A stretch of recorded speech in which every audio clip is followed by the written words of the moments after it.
So I'm here to talk to you today about reinterpreting the role of a designer. And to begin by talking about that, I want to first bring up a couple of unfortunate stereotypes. The first stereotype is the idea that designers only make facades, that we aestheticize innovations, or that we just make stuff look pretty. And the idea that we don't start business, we brand business. We don't create products, we package ideas. We don't build community, we design housing. So where do these stereotypes come from? In part, it's from what society expects that we're capable of designing, or what is a medium that is designable. But it's also what we're taught in design school. We're taught that graphics are a designable thing, that architectural spaces, that three-dimensional forms are products, and that interactive experiences are all designable things.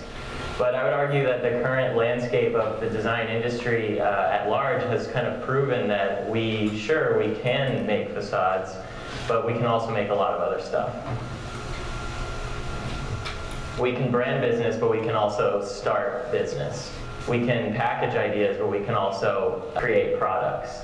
And we can design housing, but we can also build community. The second unfortunate stereotype is that business makes money, and that designers help sell things. But what if systems weren't all such a static thing? What if they actually were a dynamic thing? What if they were a designable thing? And if that's the case, how can designers use them as a tool or as a medium of design to make new stuff? This shift in mindset, I would argue, has actually transformed and can transform the practice of entrepreneurship into a medium of design. But of course, with the introduction of any new medium or any new tool comes with it new obligations. Think about the internet. This introduced new obligations of privacy, but also of openness. The automobile introduced new obligations of safety. And the introduction of electric light introduced new obligations of energy efficiency. So as seen with these historic new tools and new mediums, I think that it's the exact same situation when entrepreneurship is introduced as a medium of design, that we also need to recognize some new obligations. I think that we have an obligation to do good with this new tool. The idea that business is designed for the short term is an old model. And the idea that philanthropy should be introduced after wealth or after the riches is also an old model. There's new models that design for the long term in business. And there's new models of business that are designed to incorporate philanthropy and wealth simultaneously. But where do I start as a designer with kind of introducing these new obligations, these new tools and resources, and also these new aspirations? Where's my part in this? Where's the design in this? And I think that the obvious place to start would be the design industry, because that's where I work, right? And that's what a designer, kind of the world that we're within. But even thinking one step beyond the design industry, I think that kind of to step back and look at this at another level, the idea of looking at this as something of reinterpreting service-oriented business, which is kind of what design is, where we provide service, right? So in 2008, I started making a lot of coffee. Had a lot of internships. And I knew from the beginning of my college career that I wanted to start my own company, and specifically my own design studio, but I also knew that I had no idea how to do that. So I decided to throw myself in as many different situations as possible, in as many different kind of models of design business as possible, from like large agencies to really small design studios to publications, all kinds of things, in order to kind of Sherlock Holmes my way through their system, and maybe take like something that's working over here and something that's working over here, put it here, and then bam, there's my studio, there's my perfect model. But what I quickly realized was that there actually wasn't much that was working for me. I realized that the industry was one that very much favored financial gain over giving, and it also was one that very much favored what sells over what's beautiful. And then I got a little bit sad. So I started thinking, like, man, this is what I'm kind of dedicating my entire college career towards learning how to get good at, right? And this is what I thought I wanted to dedicate my life to doing, but this doesn't really match up with my ideologies. This isn't really working for me. So as a way to start kind of looking for the greater good within the design industry, I learned about the idea of social design.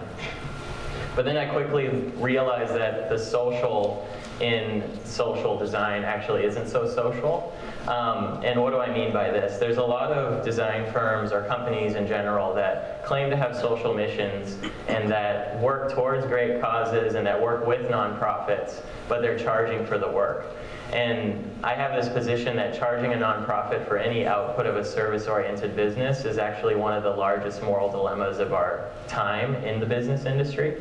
And why do I think that? A recent article in the Harvard Business Review estimated that nonprofit organizations in the United States alone allocate a total or spend a total of $7.6 billion on marketing and design expenditures. So to put that number into perspective, that can buy, in the United States, up to 100,000 homes, depending on where. It can also fund close to 1 million college educations. And then thinking about it outside of our borders, according to World Vision, for about $1 a day, you can provide a child in an impoverished community with access to clean water, to nutritious food, to healthcare, and even to an education. So imagine what that spare $7.6 billion could do if the need to even allocate those resources amongst nonprofit organizations was completely just trashed and was completely eradicated. And but I'm not saying that designers are evil, and design studios certainly aren't terrible places. We're not, our industry isn't kind of like trying to steal money from nonprofit organizations or anything. I think that the real thing to blame here is the design industry and service-oriented business at large, because it's trapped in this old model where volunteer service is seen as an extracurricular activity as opposed to an integral component of business. So a couple questions that I finally kind of came to after looking into all of these different things. The first was the idea of how can service-oriented business give without getting from those that we seek to help? And then the second was, how could a design studio thrive on giving away services for free? But then the biggest question, kind of the seed of my company, was what would a very nice design studio look like? What would like a truly very nice design studio look like? And again, that's kind of the seed of my company, which we started with this very naive mission statement, and I've gone ahead and drawn out a very dramatic reenactment of what could have been a napkin sketch. There wasn't actually an authentic napkin sketch, but I thought it added to it. And of course, we couldn't save the world, or at this time it was I, not we. I could not save the world. And so I was thinking, what is it that I can do, or what is it that I even want to do? And that, again, has changed the industry. And this is kind of where our company motto of change the design industry or service-oriented business through authentic intention and disruptive innovation came about from. But truth be told, the initial business model was a bit naive, being the idea of 100% pro bono. Which, of course, if you do the complicated statistics on that one, it would lead to an estimated revenue of $0.00. And I don't think there's anything wrong with not making money, but this certainly was going to fail, and it definitely was not sustainable. And so then again, I got a little bit sad.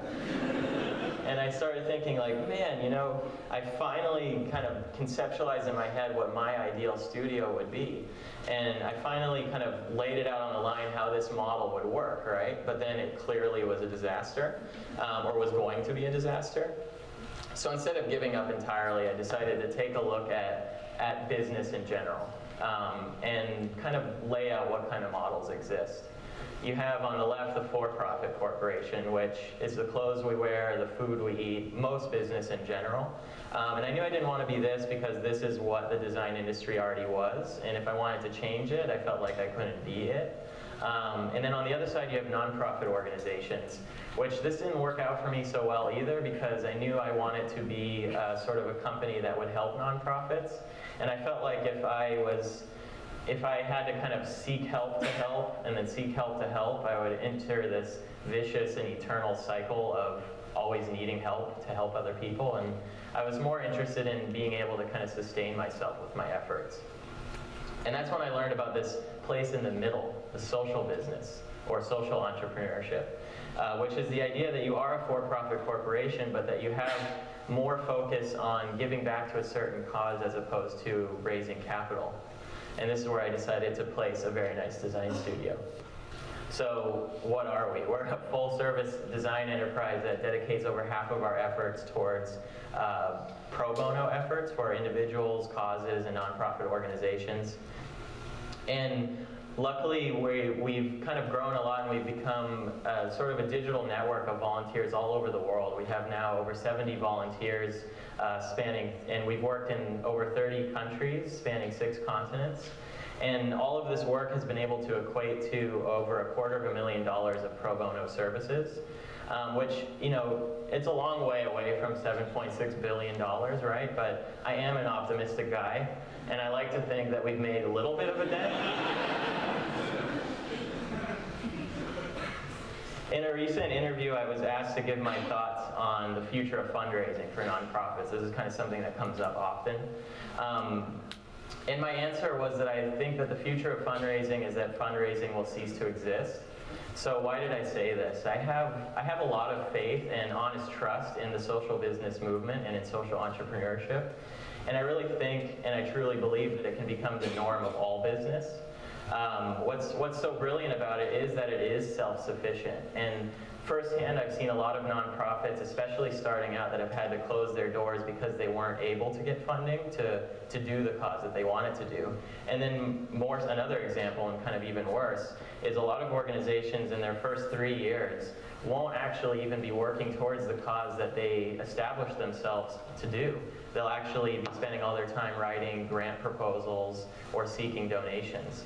So if you're able to start a social business, you're able to kind of have these same goals and ambitions as a nonprofit organization would, but you're able to sustain yourself and give yourself kind of full focus on the actual cause that you are sort of meant to work towards. I think that the biggest mistake a lot of entrepreneurs make is that they design and optimize their vision to yield the largest financial return possible. And I'm not saying that making money is a bad thing, but I think that what should be known and understood is that the cars we drive, the square footage of our home, our salaries, none of that really in the end matters. What matters is the legacy that our business can leave behind, or our business and our vision can leave behind, which is a legacy that has the ability to shape, to disrupt, or even to destroy a familiar system.